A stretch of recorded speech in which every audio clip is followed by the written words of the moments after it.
বন্ধুরা, তো সবাইকে শুভরাত্রি। অন্য দিনের মতো বলতে চলে এসেছি, তবে আজকে রান্না করব না। এটা ভীষণ মজা লাগছে। কেন বলো তো? দেখবে মাঝে মাঝে না, মানে রোজ রোজ ভালো লাগে না, বিশেষ করে এই গরমে তো রান্না করতে একদম ভালো লাগে না। কিন্তু রান্না তো করতেই হবে, নাহলে কি খাবো, তাই না? কিন্তু আজকে রান্না করতে হবে না এই কারণে, সেটা আমি বলছি কারণটা কি। তো আজকে আমি মাকে নিয়ে ডক্টরের কাছে গেছিলাম, তোমরা সবাই জানো, ভিডিও দিয়েছি, যতটা পেরেছি ভিডিও দিয়েছি। যখন ডাক্তার দেখিয়ে আসছি, তখন আসার পথে আমার বাবা আমার মা দুজনেই রাস্তায় বেরোলে যে কোনো কাজে যদি আমরা তাদের সাথে না যেতাম বন্ধুরা, তাহলে তারা বাড়িতে খাবার নিয়ে আসতো, আর আমরা যদি তাদের সাথে যেতাম তাহলে তারা রাস্তায় খাওয়াতো। এই অভ্যাসটা আমার বাবা মার দুজনের আছে, এবং আমার বরমশাইয়েরও কিন্তু সেম এই জিনিসটা আছে, রাস্তায় বেরোলেই খাওয়াবে, ঠিক আছে?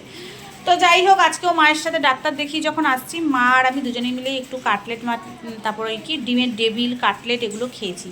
তো সেইগুলো না অত ভিডিও করা সম্ভব না, কি বলো তো? প্রথম কথা হচ্ছে, আমি ধরো খাচ্ছি, আমার ক্যামেরাটা তো উল্টো দিকে কেউ ধরে দেবে, তবে তো ভিডিওটা সুন্দর করে হবে। ওই ধরার লোক নেই। আর আমার মাকে যদি বলি, মা একটু ভিডিও করব, ভিডিও করে দেবে, ফোনটা ধরে দেবে, মা বলবে হ্যাঁ ধরে দেবো। কিন্তু আমার আমার মানে ভিডিও, মানে কি বলবো, ক্যামেরা ধরবে তো, ফোন ধরবে তো, আমার ছবি না উঠে অন্য সবার ছবি উঠবে, এমনভাবে ফোন ধরবে, ফোন ধরতেই পারে না। তো মাকে দিয়ে কোনো লাভ নেই। তো ওই জন্য ওই সব ভিডিও অত করতে পারি না রাস্তার মধ্যে, না কি বলো তো, ওরকম খাচ্ছি ওই ভিডিও করা আমি এখনও ওতে অভ্যস্ত হইনি। তো যাই হোক, মা আর আমি দুজনে কাটলেট ডিমের ডেভিল ফেবিল খাওয়া হয়েছে রাস্তায়। আর তারপর তো ফুচকাটার একটা ব্যাপার আছে। ফুচকাটাও কিন্তু মা ক্যামেরা ধরেনি। ফুচকাটা কি হয়েছে বলো তো? ফুচকাটা হচ্ছে, মানে যেখানে দাঁড়িয়ে আমি ফুচকাটা খাচ্ছিলাম, যার কাছ থেকে ভীষণ ভালো বানায় ফুচকাটা, আর খুব পরিষ্কার। আমি তোমাদের কিছুই ভিডিওটা করে দেখাতে পারিনি। কি করে দেখাবো? আমি তো ফুচকা খাচ্ছিলাম, আর আমি কী করে দেখাবো বলো?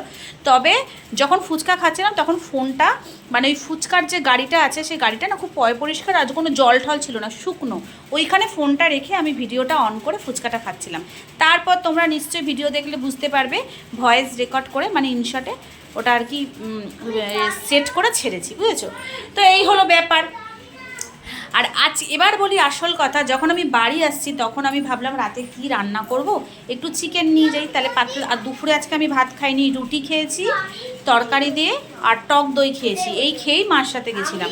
তো ভাবলাম কি খাই, তো ওই জন্য রাতে কি খাবো, কি রান্না করব, একটু চিকেন নিয়ে যাই, পাতলা করে একটু চিকেনের ঝোল করি, রিচ করে করব না, পাতলা করে। হ্যাঁ, লেগ পিস ঠেক পিস দিয়েছে অনেকগুলো, কিন্তু করব ভেবেছিলাম।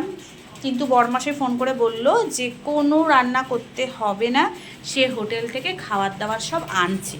কি খুশি হয়েছি! কিসের জন্য বলো তো? খাবারের জন্য কিন্তু নয়, কারণ ওই মানে হোটেল থেকে যে খাবার আনবে, তো খেতে খেতে মুখ পচে গেছে, খেতে খেতে বন্ধুরা মুখ পচে গেছে। বরং এই গরমে না এখন অত, মানে হোটেলের রেস্টুরেন্টের খাবার মানে বুঝেই গেছো কি খাবার, তো গরমে না অত ওইসব আর এখন খেতে আর ভালোও লাগে না।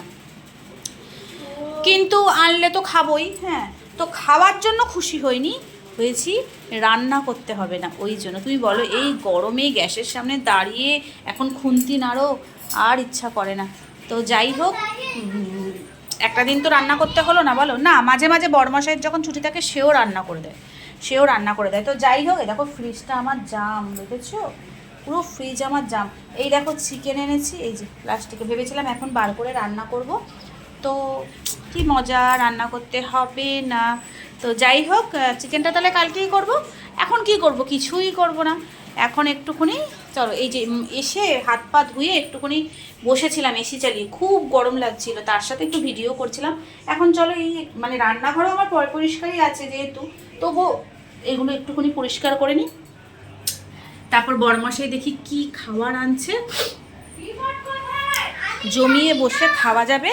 আর কি আনছে তোমাদের সঙ্গে সেটা শেয়ার করে দেবো, ঠিক আছে? তো চলো, টাটা সবাইকে, গুড নাইট।